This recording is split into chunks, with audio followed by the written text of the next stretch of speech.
pagdating sa mga TV guys, gusto ko, sulit yung mga pera nyo. Kaya dadali ko kayo sa Harry Appliance, sapagkat yung mga TV nila dito guys, punong-puno ng mga high-tech na features, napakaganda ng technology, at talagang mas sulit ang pera nyo. Dahil napaka-affordable po ng mga Harry TV natin dito sa Harry Appliance. Kaya sundin na kayo dito guys, Barangay Mayamot, Lower Antipolo, dito lang po sa may bandang Masindan. Pero samahan nyo guys, papakita ko sa inyo kung gano'ng ang ganda yung mga TV po nila rito. Hi Arija, bakit naman may masok ang dala? So ayan, para po sa kaalaman ng ating mga viewers or video, meron po kami dito naglalaki ang TV. Talaga namang malagyan sa laki na 75 inches QLED WebOS tempered glass. QLED. Ayan guys, napakataas ang technology ng kanilang mga TV rito. Explain mo naman ano yung QLED? QLED is quantum dot. Ayan, so mas maganda na po, binibigay ng kulay. Talaga namang accurate po, binibigay ng kulay kapag naka-QLED WebOS na kayo. At itong big size na to, ayan, naka-tempered glass siya, kaya meron akong dalang baso dito. Talaga? Yes, so ina-testing ko. Ipapakita ko lang naman sa inyo kung gaano nga ba katibay ang naglalakyan namin 75 at 85 inches dito na talaga namang perfect para sa mga junakis nyo. Hala, guys, tignan nyo naman yan, oh. Hala. Yan, hiniram pa natin yung monitor para subok sa TV na to. Para sa mga hindi inaasahang mga pangyayari, guys. Ayan. So ayan, ito ang purpose lang nito mga kahari. To proof lang po na naka-tempered glass o talaga namang matibay ang aming 75 at 85 inches WebOS Harry TV. Kaya nga, yun guys, sabihin mo, nakakabilib naman tong napakalaking TV na to. 75 pa lang to. Yes, meron pa kami mas malaki dito, 85 inches. Mas malaki na yun sa akin, mga Oo nga. Guys, mamaya papakita natin yung kanilang mismong bodega. Andun yung mga malalaking TV. Ayan, naubutan pa nga natin yung mga delivery nila hanggang mga probinsya. Sa mga gustong order dyan, saan sila pwedeng pumunta or mag-click? Ayan mga kahari. So sa mga gusto pong umorder sa amin, meron po kaming physical store na matatagpuan nyo dito mismo sa Hillside Center Plaza, Barangay Mayamot, Lower Antipolo, Rizal. Tapos meron din kaming Cavite branch na matatagpuan nyo sa GMA Cavite Portal Mall. Tapos sabi nga ni Sir, yes, we do cash on delivery po mga kahari within Metro Manila and NCR Plus. Tapos sa mga province na hindi na namin abot, meron kaming online siya. Oo, kita nyo na yan guys ha. So, una pa lang yan. Napakarami na itong pictures guys. Iisa-isahin natin. Kasama si Harry dyan. Tara dyan, umpisahan na natin to. So yun nga, Jabba tayo may dalawang TV rito. So ayan mga kahari, ayan. Siyempre for today's video po, ipapakita ko sa inyo kung ano nga ba talaga ang pinagkaiba ng QLED sa LED. So marami pong po kasi mga customer, ang mga Pilipino na hindi nakakalam kung gano'ng maganda ang QLED, di ba po sir? Ayan. Kasi mostly ang alam lang natin is LED. Tama. Pero ito mga kahari, alam niyo po yung mga eksena pag pumunta kayo sa appliance center, tapos nakikita niyo sobrang gandang kulay, isa na po dun yung QLED. So ayan, itong malaki na to, ito po yung QLED WebOS namin na 55 inches at sa kabila naman po ay LED na brand X. So ayan, makikita niyo yung color niya, pakita natin. So ayan sir, makikita niyo po yung difference ng QLED at ng brand X na LED. So ayan po yung difference nila. So kita nyo naman guys, oh, napakalinaw ng QLED. Tignan mo, oh, sobrang crystal clear. Tignan mo naman, at may vibrant yung mga kulay. Yes, tama po kayo dyan sir. Ayan yes. Oh. Ang QLED po kasi, mas, ang LED TV po kasi, direct light lang to mga kahari. Kung ano lang yung kulay, ayun lang siya. Samantalang kapag QLED, naka-filtered po ito, kaya naman yung nilalabas niyang kulay, mas maganda, mas enhanced, mas accurate po talaga. And pagdating po sa pagka-black, kung makikita niyo po, mas black din po talaga yung pinoprovide na QLED compared to LED. Oo, kita nyo, black is black. Parang ganun guys. Ito medyo grayish na siya. Oo nga, oo. So yung tunay na kulay, lumalabas pala.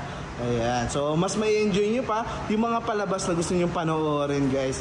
Kasi dito, parang mas realistic, ano? Ayan, napaka-high-tech ng mga TV. Yan na guys, papakita pa namin yung iba't sample. Nang siguro may idea tayo kung gaano ba kaganda yung mga ganitong klaseng TV po. Ayan, QLED guys, napakataas ng technology na available dito sa Harry Appliance po. Tapos dito sir, kung makikita mo, sa TV namin, meron siyang lumalabas na HDR. Tapos ayan yung difference ng color dito sir. Nakita niyo po kung gaano ka-vibrant ang QLED compared to LED brand X. Oo nga no guys, kanina may lumabas itong HDR. Yun yung indication na napakagandang quality. Ayan, high dynamic range, no? Tama ba, Yes, Ja? tama po. Yan, high dynamic range ang ibig sabihin. Ito ngayon hinahanap ng mga gamers. Ayan, no? So, ay makikita niyo talaga dyan, Sir Bigotilio, kung gaano talaga magkaiba or laki ng diferensya kapag naka-QLED WebOS na sila compared to LED. Yun, oo nga naman. Kita-kita nyo naman guys, no? Medyo madilim to. Oh, tignan mo. Oh.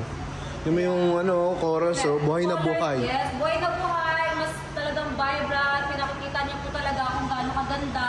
Eh, makulay na makulay po talaga kapag naka-QLED na kayo. So, sa mga hindi pa po nakakaalam, isa po yan sa mga malaking difference ng QLED to LED. Sa madaling salita mga kaharya, kapag naka-QLED ka, ito yung enhanced version ng LED. Oo nga, oh. Kita mo naman guys, medyo boring manood dito. Tignan mo, oh. Yes. Pero dito guys, napakaganda. Tignan mo yung tiger, oh. Talagang konti na lang, nandiyan ka na. Parang kakagatin na tayo. Mas na-appreciate mo yung mga pinapanood mo rito. Tignan nyo naman yan, oh.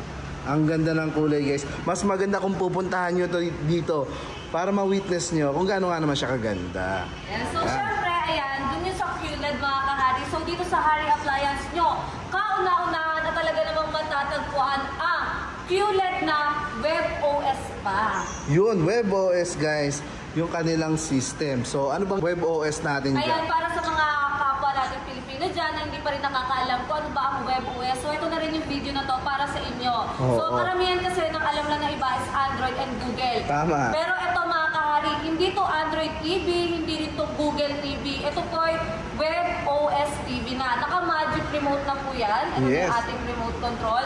Kaya ito tinawag na Magic is kahit hindi mo siya itapat sa TV, is gumagana po siya. Oo, para siyang mouse, ano? As in, ayan po, may built-in mouse siya, tapos no need mo siya itapat sa TV para lang gumana. Ganun ka-high-tech guys. Yes, Oh. mapa 10 meters away, nasa malayo ka, kahit harangan mo siya directly, ayan po, nakikita niyo po. Nade-detect pa rin siya ng ating Hari TV. So ibig sabihin kahit maraming obstacle sa inyo guys. Yes, diba kasi mostly nakokontrol mo siya. May harang yung sensor, Oo. hindi mo na magamit. Oo, Kailangan tama. tanggalin. Dito, kahit ikaw pa magsadyang magharang katulad niyan, gumagana siya. Kita mo na yun guys, oh, napaka-high-tech. So, pag nakahiga kayo, Tama. ano ka, malayo, pwede Yeah. gumagana pa rin yung ating remote control. Ganun ka high-tech sila guys ha. So, yung remote pa lang yan, no? Halimbawa may mga picture frame dyan, walang problema. Yes, No, walang problema. kahit may harang po. Tama po yan. Tapos voice command operated na rin siya. May voice command. Yes, ito po. Sample na natin sila, Jaja. Open YouTube. O, kita mo na yun guys.